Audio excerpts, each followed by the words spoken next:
હું મારા બાળકને 3 મહિના હતો ત્યારે આ હોસ્પિટલમાં લઈને આવ્યો હતો અને હાઇપોસ્પીડિયાની બીમારી હતી. પણ અમને તો એનો કંઈ આઈડિયા જ નહોતો કે હાઇપોસ્પીડિયા વસ્તુ શું છે. તો જ્યારે અમે અહીંયા આવ્યા આ દવાખાને ત્યારે અમને સમજાવ્યું કે હાઇપોસ્પીડિયા એ લિંગના નીચેની ભાગમાંથી પેશાબ પરથી એક કાણું હોય છે જે નોર્મલ છોકરાઓને હોય તેવું હોતું નથી.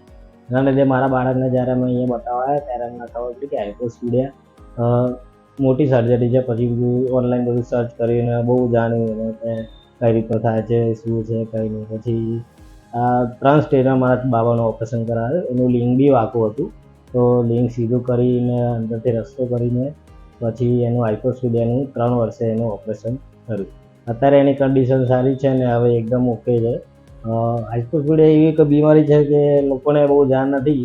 લોકો છુપાવે એમના બાળકોની બીમારી બીજા લોકોથી. પણ હું એવું માનું છું કે આ જાગૃત ફેલાવી જોઈએ કે આ પ્રોબ્લેમ બીજા છોકરાઓને બી થઈ શકે, તો બીજા મા બાપોને અને બધાને એજ્યુકેશન આનું હોવું જોઈએ, જરૂરી છે. તો એના માટે આ દવાખાનું એકદમ બેસ્ટ છે. સાહેબ બી મસ્ત છે અને સ્ટાફનો બી સ્વભાવ મસ્ત છે. Thank you. મસ્ત.